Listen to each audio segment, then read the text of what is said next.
Organizations need to find ways to make their spaces as safe and as welcoming to LGBTQ people and youth as they can, because often those are spaces where people need to go to get the help and the education that is so important to living a happy and fulfilled life. And when they are not safe spaces, then people won't feel safe going to them and they may not be able to. Creating a safe space is making it so that every single person has a place to go if they need help. Individuals who are lesbian, gay, bisexual, transgender, queer or questioning, etc., or LGBTQ+, are often overlooked, underserved, or downright discriminated against in our society. This video is a follow-up to I Am Me, Understanding the Intersections of Gender, Sexuality, and Identity, a training video that defines the concepts of gender identity, gender expression, and sexual orientation, providing an in-depth picture of the challenges LGBTQ+ young people face and how adults can impact them positively through engaging in acts of allyship. This video, Allyship in Action, Creating a Welcoming Environment for LGBTQ+ Youth in Your Organization, explores how you can make your organization more supportive of LGBTQ+ youth and families who utilize your services. Now, more than ever, it's important that our organizations are educated and able to provide effective services that respect, support, and welcome all individuals. In this video, you'll learn how you can better serve youth and their families by conducting organizational assessments, implementing best practices and model policies, and challenging your own and others' personal biases and maintaining a constant conversation about organizational culture. Many LGBTQ+ youth are happy and thrive during their adolescent years.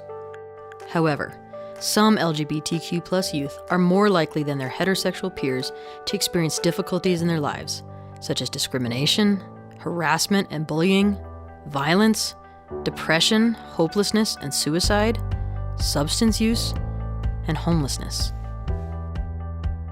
LGBT young adults who report high levels of family rejection are 8.4 times more likely to have attempted suicide, 5.9 times more likely to experience significant depression, and 3.4 times more likely to use illegal drugs.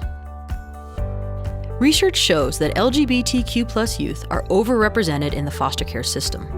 And when we look at the juvenile justice system, we see that LGBTQ youth are represented at a rate close to 3 times higher than their percentage in the general population. Across the nation, suicide is the second leading cause of death among young people ages 10 to 24. On top of that, lesbian, gay, and bisexual youth are 4 times more likely to attempt suicide compared to their straight peers. Nearly half of young transgender people have seriously thought about taking their lives, and a quarter report having made a suicide attempt. Here in New Mexico, 8% of straight youth have attempted suicide, and 32% of lesbian, gay, and bisexual youth have attempted. This means that 1 in 3 of our lesbian, gay, and bisexual youth in New Mexico have attempted suicide. Up to 1.6 million youth experience homelessness each year. LGBTQ+ youth represent up to 40% of all young people experiencing homelessness. Considering that LGBTQ+ youth represent an estimated 7% of the total youth population, these numbers are disproportionately high. I think because most systems haven't been set up to even acknowledge LGBTQ identities, let alone make accommodations for them, LGBTQ people are coming into whatever kind of services already with an assumption that this might not be a place for us. And so to be extra welcoming and go the extra mile means that that person might stay, might not walk out the door 5 minutes before their appointment starts, might actually engage in services that are going to be impactful for their lifetimes. LGBTQ youth of color in New Mexico are some of the most underserved community that we have. And many of our young people have faced an incredible amount of discrimination especially because there's systems involved. Their credibility is questioned often.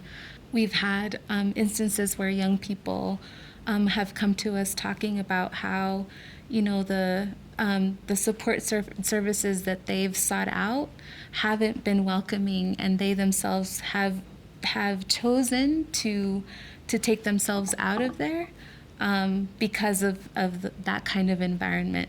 They would rather navigate the difficult situations that they're navigating on their own rather than stay in an environment that isn't supportive. I know for me as a youth, there wasn't a whole lot of safe places to go. It wasn't talked about. We've seen the result of that. We've seen what happens to kids that don't have somewhere to go, somewhere to feel safe, someone to talk to. And I think if we have those safe spaces, we could touch a lot more kids. I can recall a particular case where a member on their chart included a gender identity issue. And so I asked the care coordinator, who was focusing on some of those particular issues, depression, anxiety, substance use, well, how does this gender identity piece play into those particular issues? And she said, I don't know. And I said, well, why not? And she said, well, because I don't really know quite what to do with this. Her mother is always there and doesn't like when I ask things that are sort of challenging. I said, well, we've got to get to the heart of the matter here. If our member is challenged with a gender identity issue, then that's where we focus. Of course there's anxiety, of course there's depression, and substance use makes perfect sense. People will self-medicate in order to feel better about the world that they're in, or at least turn it off. If we're not willing to go to those really hard places with our members and even challenge a parent in that environment by saying, it's really important that we look at this particular issue with your son, daughter, because there seems to be some stress there. And the only way we can really help this particular member is to support them where they are. A few years ago, I was involved in the CYFD system, and my investigator disrespected my pronouns and my gender. He didn't recognize it, and it made it difficult during the process of my investigation to be around him. I felt unsafe and unsure when I was around him about whether I could really be myself. If he had used the right pronouns, it would make me much more comfortable being around him and handling the case, and I believe that it would have moved much more easily. Not only is it important to engage in acts of allyship as an individual, it is also critical that your organization has a culture that is welcoming, inclusive, and affirming to the LGBTQ+ youth and families you work with, as well as your employees. This useful LGBTQ+ organizational self-assessment will guide you in assessing how welcoming, inclusive, and affirming your organization is. Please be sure to check out more details and examples in the supporting toolkit. The needs assessment process is, I think, one of the most important things that we can do for the organizations we serve, the employees who work within the organization, but ultimately, and more important, the people that we serve out in the world. A needs assessment, a cultural needs assessment, helps us understand what we're thinking so that we can then change those thoughts through education. I mean, why leave something like community up to chance that we'll be accepting and loving and nurturing just because that's how human nature is? In fact, we have to teach these things, and cultural needs assessments will help us get there. I think, when we talk about organizational culture, there are certainly things that come from how we would say the top down, right? That when someone who's in charge of a facility or an office believes in this type of diversity and inclusion, it absolutely affects the entire facility. It affects everyone within the facility. And the truth is also that each individual within a facility like that has a lot of power to make people feel welcome and comfortable and to help create that culture as a group. And that when each person sort of takes that responsibility, it's much stronger even than just having a leader at the top who believes in this idea. when we see each individual person within a culture take responsibility and take ownership of making sure this happens, that's when we see the most profound change within an organization. Let's start with looking at the policies at your organization. For the purposes of this video, when we say organization, we are referring to agencies, divisions, departments, schools, foster homes, and facilities such as treatment, detention, shelters, or medical. Do your organizational policies for clients on harassment and discrimination include protections for sexual orientation, gender identity, and gender expression? Do your policies for employees also include this? Do you affirm clients' and employees' gender identity by allowing and supporting them to use the facilities that correspond to their gender identity? This may include restrooms, locker rooms, and living accommodations. For employees, are same-gender partners covered in benefits, such as healthcare? Do your parental leave policies cover non-birth and adoptive parents? We're fortunate in the state of New Mexico to have a Human Rights Act that is inclusive of sexual orientation, gender identity, and then through the definition of gender identity, gender expression is covered. And so the best practice is to say, what does my state or what does my municipality or what does my county already have, and how can I mirror that in my organization? And that's a really great starting place, is to say, do we even have any kind of a policy? And if not, then making it happen. Well, first and foremost, policies need to reflect non-discrimination. It needs to reflect and include LGBTQ community. A lot of the times our policies are on the books, but we don't train on those policies. We don't really touch base on those policies. So making sure policy is in practice and people know how to access that policy. Let's continue with some best practices that organizations can put into place to make their services and environment more inclusive, welcoming, and affirming. Does your organization take intersections of identity into account when addressing client needs? This includes, but is not limited to, sexual orientation, gender identity, gender expression, race, ethnicity, skin color, socioeconomic background, cultural upbringing, immigration status, family trauma, health or behavioral health diagnosis, and disability. Do you have a practice of asking gender pronouns during intakes and in groups? Do you display materials, such as posters, signs, and magazines, that feature LGBTQ+ individuals, families, culture, and other representations? Do your staff use non-assumptive language? For example, do they ask youth about significant others, instead of assuming boyfriend or girlfriend? Or asking youth to take paperwork home to their families instead of their mom and dad? Do you make it a priority to ensure that interactions between clients are positive towards LGBTQ+ people? For example, do you interrupt indirect comments such as "that's so gay," as well as direct comments like "don't be such a fag"? When it's appropriate, do you discuss current events and history that are relevant and inclusive of the LGBTQ+ community? So I know that we've been taught to use language, for example, often of boys and girls here, or your mom or your dad, and to split it up into more binary terms. What we find helpful to create more inclusive spaces for youth and LGBTQ youth is to use more broad language. That way everyone's experiences can be represented and everyone can identify and feel like, oh, this is a space that includes me. So for example, instead of saying boys and girls, you can just say everyone. How is everyone today? How is your day? And instead of saying mom and dad, say you can share this with your family or take this to your house.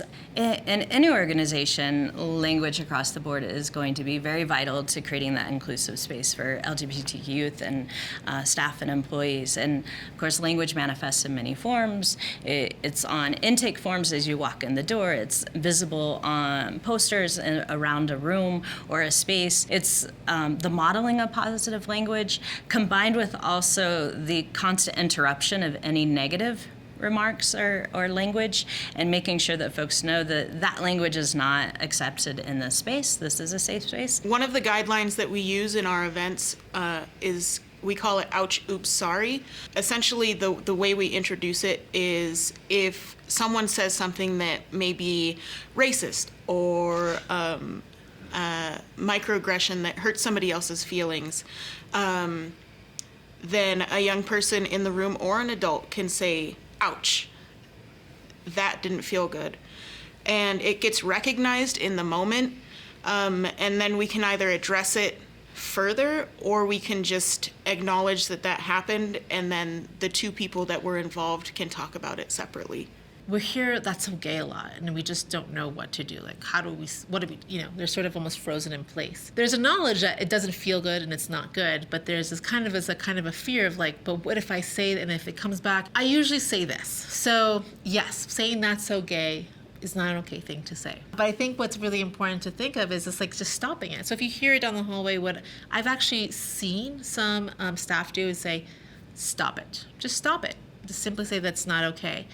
And then what I've seen the part two in some instances is there's been a history kind of going back to the classroom and saying, not shaming the youth for saying it, but saying, hey, I heard this thing and I just want to address it, and this is what that word means, and this is the history behind it. So kind of learning the history behind some of these terms or phrases that are being said, and then taking it to your classrooms to say, okay, this is why we don't say it, this is what it meant back then, this is what it still means now. So I think attaching history to the stop really helps out, as opposed to shaming and demonizing somebody for saying something like that. Making the extra effort to make sure that you are reflecting that you are an affirming work environment, that you're an affirming place for young people, for LGBTQ young people. That means making sure that you have, posters or images that reflect their experiences. It means that you have staff among your ranks that also come from the communities that are going to be served by the services that you offer. Well, at all of our events, we start off by doing introductions, and those include gender pronouns, and also include people's access needs, different needs that they would have, either in terms of physical ability or just the emotional state that they're in that moment, and we revisit them on a regular basis. I think that sharing gender pronouns is really important because it's something that we don't ask folks very often, and it's something that's just assumed. So I think part of it is that it's really great for people to learn a new thing, a new skill about, oh yeah, that is the pronoun that I would like people to use. It's something that people don't think about a lot. But also it opens space for people to, come out and say, no, I actually would like you to use this pronoun for me. I know you've been using she, her, but I'd actually rather you use he, him right now. And it gives people a space to take a moment and say, I didn't know that you could use they, them pronouns. I didn't know that there was gender neutral pronouns. What does that mean? And what does that mean for me? So one of the things when I think of language in Spanish is that our language is really binary, very male, female.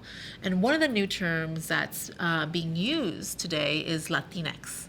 And Latinx is used specifically to identify folks who are non-binary or gender non-conforming. It doesn't do male or female, and it has, if you say Latinx, all right, you're non-binary, gender non-conforming, and it has an X at the end versus an A or an O. And so that's a new term, I think specifically working here in the Southwest in New Mexico. It's a good term to know that's being used by a number of folks out there. Forms and promotional materials are a critical component of demonstrating an inclusive and affirming environment. Oftentimes, it is the first thing your client sees about your organization or services. Does your intake paperwork use inclusive, non-assumptive language? For example, instead of mother and father, say parent, guardian 1 and 2. Do you include non-binary and open-ended options for gender on forms? For example, do you have a line to write in gender identity instead of only male or female boxes? Does your informational and marketing materials, such as your flyers, brochures, website, and social media, include representations that would indicate a welcoming environment for LGBTQ+ young people? This may include explicitly having affirming statements toward LGBTQ+ people, featuring same-gender couples, etc. Very small things like rainbow stickers. Most people coming into an office setting wouldn't even notice that there was a rainbow sticker on the window somewhere. But for us, we're able to pick those things out really easily. Even putting out the materials of partner agencies or organizations that are LGBTQ focused or youth focused can be a real confidence builder for people that are coming in.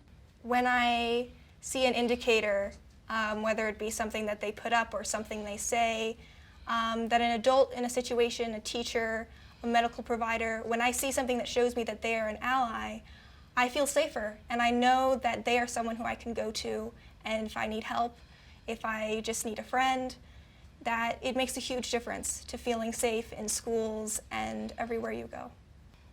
I know when at school, if my teachers have rainbow flags up, I know I can go to talk to them even if I don't know the teacher. I know I have a safe space to go and reach out if I need to. Also, like, to mirror those values that we are talking about, all of our paperwork has to mirror the value, right? So it's not just a conversation, it's on the intake, it's asking more than what is your sex, male or female. So we want to make young people feel comfortable, and so, okay, what is your sex assigned at birth? What is your gender identity? What is your sexual orientation? And a myriad options, like not just LGBT, it's pansexual, it's queer. We'll even have a line. You want to write it in? Sounds great. Tell us who you are, and we'll listen. So this year is my first year running a independent living youth conference, and in reviewing the registration form that had been used in the past, it said very clearly, male, female, this will be used for room assignments. I was not happy with that. I felt that it did not include all the other non-binary genders that are out there. And this year's registration form is a lot more inclusive. It's the gender identity options are female, male, transgender, and gender fluid. And then we've also included a blank if you want to write something else in. We are also asking preferred pronouns on the registration form. You know, to me, one of the main things that we need to do is just make sure that forms are gender neutral, period. And I think that affects gay and lesbian folks as much as it does transgender people. When you go into a school and the form says mother and father on the form, that deeply impacts gay and lesbian families who are bringing their child to that school. So it's not just for trans people that we want to take some of the gender out of these forms, it's also for gay and lesbian people. And then in terms of collecting demographics on gender, we strongly believe that right now the best practice is to ask a two-part question, to ask people what was your assigned sex at birth, and then in a second separate question to ask people what is the gender identity with which you currently identify. That way you're really capturing the data in a more thorough way and showing you're able to report back on how many transgender clients you're serving and collect the data, which is important. Facilities can often be either welcoming or stressful for people in the LGBTQ+ community, especially those who are transgender or have non-conforming gender expressions. If you have single-stall restrooms, are they labeled as gender neutral? If you have multi-stalled restrooms, do you also have an alternative gender neutral option available?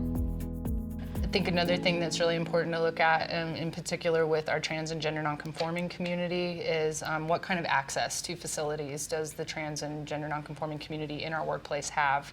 Something around gender neutral restrooms is always important to look at. You know, for instance, our office at Equality New Mexico, we have single stall restrooms directly across from us. So that's an ideal opportunity for us to look at making that space gender neutral, so that we have a more welcoming space for transgender and gender nonconforming staff, as well as people who are visiting our space. I feel anxious when I have to use a bathroom I'm not comfortable with, and I'll just hold it, and there needs to be policies that protect me in using whichever bathrooms, or there need to be gender neutral options for bathrooms.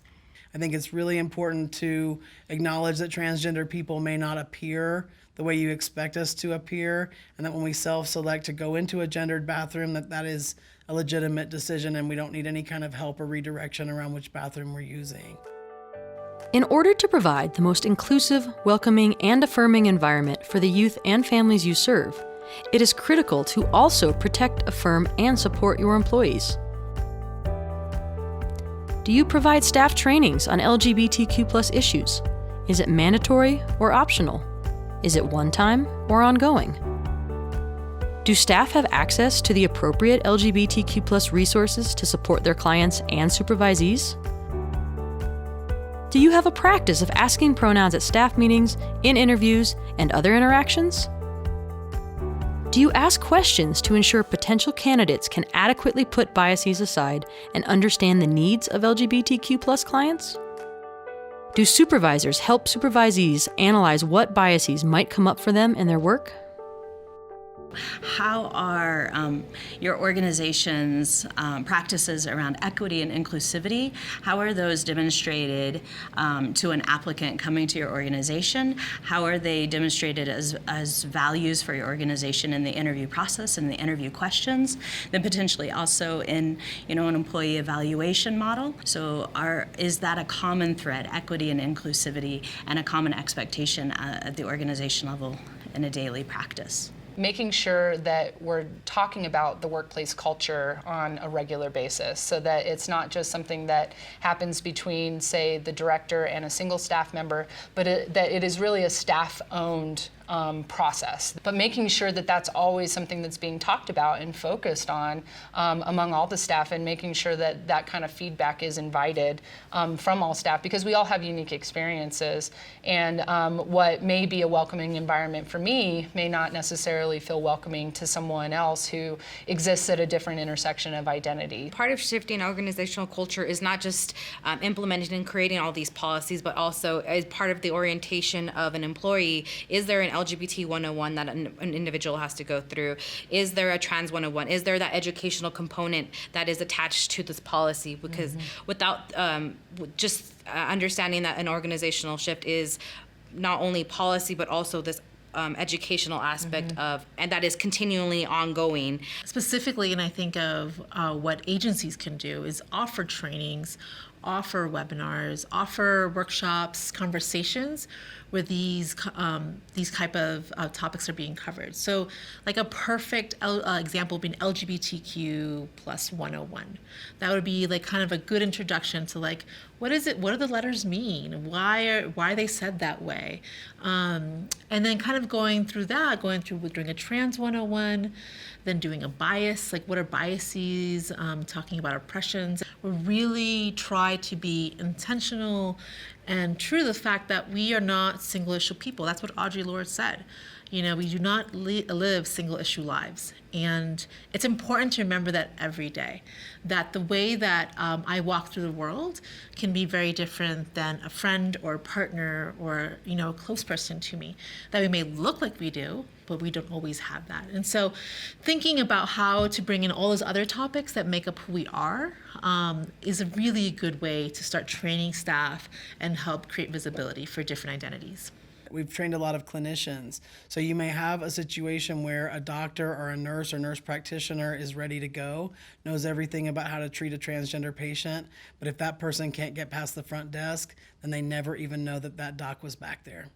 So a woman at the front desk at my school was misgendering me intentionally, and after many times of telling her I use he, his, him pronouns, she continued to disrespect me, and it hurt. It wasn't until after my school counselor got involved and there was a Trans 101 from a representative from Transgender Resource Center of New Mexico who came to my school and talked to the faculty. It wasn't until after then that not only the front desk lady started respecting me, but everyone did. Our executive director asking me my gender pronouns was really huge because I had been using she, her, hers as my pronouns for 21 years. Then when I decided to sort of dip my toe in the they them waters, you know, it was really great to be then asked by the, you know, my boss's boss's boss, like, hey, what pronouns do you use? I want to make sure that I'm doing this right. And even though it was a little bit like after the fact that she did it, and it was really meaningful to me. I don't think it's that hard to make people feel cared about. And asking people's pronouns is a really easy way to make them feel cared about. Whenever you interact with clients or colleagues, it's important to examine your own personal biases surrounding marginalized groups. Bias, or prejudice, is a tendency to believe that some people, ideas, etc., are better than others, and that usually results in treating some people unfairly. Or it's a feeling of like or dislike for someone or something, especially when it's not reasonable or logical, and oftentimes it's based on stereotypes. Everyone has biases. What is of utmost importance is to be aware of our individual biases and pay attention to how those might surface in our work. As a service provider, your role is to provide thorough, effective care for every individual, regardless of these biases. When dealing with your own biases and working with youth, it's really important that you take a self-inventory of your biases. And having a supportive supervisor can really help with that, someone that you can be honest to about your biases. Having that supervisor to say, okay, you acknowledge them, let's set them aside while working with this youth. I think the first thing that we have to do is look at the biases we hold about youth, period. Right? We have to first be willing to look and see that we frequently want to take away the agency of young people. We frequently don't believe that young people know about themselves or can articulate things about themselves or should be trusted when they do that. In the transgender communities, we see that a lot, that young kids and even older young people are frequently invalidated when they come out as trans or express their trans identities to the adults in their lives. And one of the first things people say is, well, no, you're not, or that's not true, you know, as opposed to saying, I hear you saying something that's profoundly important to you about yourself. So I think one of the first things is just to look at where we are prejudiced against youth and don't trust their judgment on their own experiences and their own needs. Then I think when it comes to LGBTQ youth, it gets even worse. I think that we have to be willing to examine so many of the prejudices that we hold that are intersecting to create a lot of bad outcomes for young LGBTQ people. So this includes not only looking at where we may have biases against gay or trans people, but also we have to look at racism, the biases that we hold around disabilities, and also folks who live in poverty who may not be housed. We have a lot of perceptions that we carry around that I think can be real barriers to young people seeking and really receiving quality services. One therapist we heard about was working with a trans client and who was getting discriminated and shunned and made fun of in the community, in a rural community here in New Mexico. And the therapist said, well, maybe if you just didn't act so gay. Well, now wait a minute. A, that's not okay. But B, where did the therapist think that was okay to say? Now, I get that the therapist was trying to help, and the therapist was really, in their mind, trying to help that patient avoid pain. But they didn't realize, they had never examined their own assumptions around gender and orientation, and they'd never really thought what it was like in their community around those issues. Well, I think one of the main things is that in our culture now, where we are in history, is that what we're dealing with is a lot of times more of an implicit bias than an explicit bias. So one of the things that comes up a lot when I talk to folks about racism is, I'm not racist, I wouldn't not hire a black or brown person into a position. But the truth is, there are even online tests that we can take to examine our own implicit biases, and it turns out that almost all of us are going to have those things because we're products of the culture in which we're raised. So as a white person who was born and raised in America, it's impossible for me not to have some implicit biases. Even if I don't want that to be true, it is in there, and I can't really work to change that or shift it until I can first at least acknowledge it and understand it. first kind of see like that we all of us hold biases. We've been in systems that have taught us certain ways of being, and sometimes it's really hard. It's like the horse, like we just see like this, and we can't see these other biases that are coming our way. In order to provide the best care possible for the youth and families you serve, especially those who identify as LGBTQ+, it is critical to take strides to make your organization inclusive, welcoming, and affirming. Let's review the main pieces of the LGBTQ+ organizational self-assessment. Conduct organizational assessments to better understand the climate and needs of your organization. Implement model policies that protect and include your LGBTQ+ clients, youth, and families. Put best practices into place to show clients that your organization is affirming and welcoming. Update forms and promotional materials to be more inclusive. Be sure your facilities are accommodating. Apply best practices to employees, especially in training and hiring. And finally, challenge biases of your own and others. Like Allyship, creating a healthy and supportive organizational culture is an active, ongoing process. It is important that all of these policies and practices are put into place and are revisited regularly so that they continue to evolve and meet the needs of the youth and families you serve. Remember that when a youth or a young person opens up to you, it's because they trust you and they've come to you for a reason. So your first reaction or your first comment should be a very positive. It should be one of gratitude, of thank you for trusting me and coming to me and talking with me. And so now let's work together to see what we can do to best support you and to create an environment where you feel supported and valued. In a world that like often doesn't see them or sees them as a problem or sees them as a stigma or sees them as all the negative things or the scary things or the nervous making things, just to like be treated like a regular person is awesome and priceless and speaks volumes, right? Because suddenly it becomes internalized. Like they can internalize these feelings of, oh, I am worth it. Like, I am not all these things that my family has told me I am. I am not all these things that my community has said I am. Like, I am a full person. I want to step into my own power. What does it mean to be me? I can now say that without fear. So being seen, building a relationship, showing that you're standing there in it with them, that you're their advocate, like that, you can't put a measurement on that sort of stuff.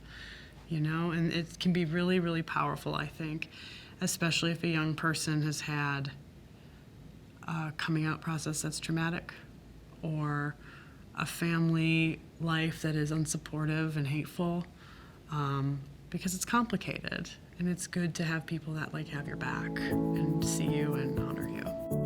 When youth are invited and encouraged to show up as their whole selves with all of their intersecting identities, they are able to fully access the services and supports that they need. With affirming and positive support from their community, which includes providers, foster parents, school staff, and more, they feel hopeful about themselves and are empowered to make life-changing decisions that have a greater impact on themselves, their families, and their communities. To learn more about supporting LGBTQ+ youth, please visit our website at nmcoe.org and click on the COE Videos tab. There, you can view this video as well as the original I Am Me, Understanding the Intersections of Gender, Sexuality, and Identity. You will also find free resource guides that provide even more in-depth info.